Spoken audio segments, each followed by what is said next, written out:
Vyhad na internetu, jak hloupý policista 314 078 je. Podle zákona o policii vás žádám o vystavení potvrzení o provedení úkonu. Jestli si dobře pamatujete, myslím paragraf 191, tam si nejsem úplně jistý. Jste tak hloupý policajt, že to nevíte? Prosím vás bez urážek. No to není, já se ptám. No já vám říkám, prosím vás bez Já vám říkám, já se vás ptám, jste tak hloupý policajt?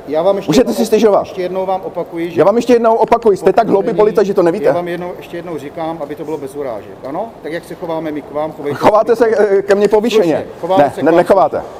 Já jenom konstatuji stav. Že bude to přijato na místním oddělení Zličín, opakuji se. Já se ptám, jste tak hloupý, že nevíte, jaký je rozdíl mezi nějakým podaným oznámením a potvrzením o provedení úkonu podle zákona o policii České republiky? Já už jsem vám odpověděl. Jste tak opravdu hloupý? Jste tak opravdu hloupý policajt. Vy to taky nevíte?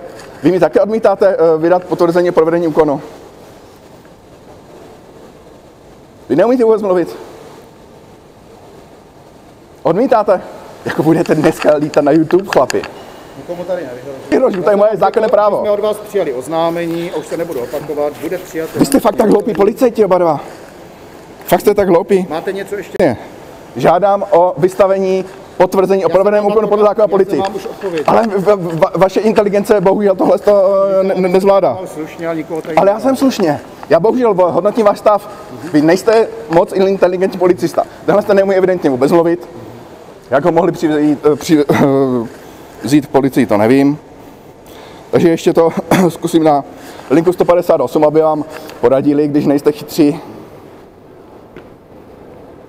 Dobrý den, mám tady prosím vás polistu 314 078.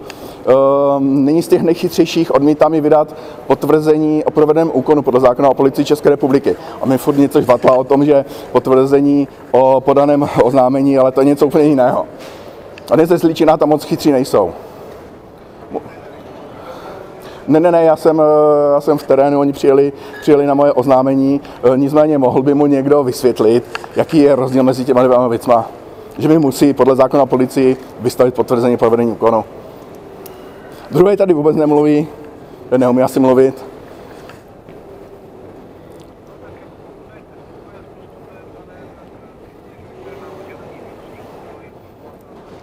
Není třeba, já to pošlu zase panu Lerchovi a dneska už novému policejnímu řediteli a dáme to na YouTube všechno, chlapci. Tak jo, díky, mějte se hezky. Takže naposledy, ten nemluví.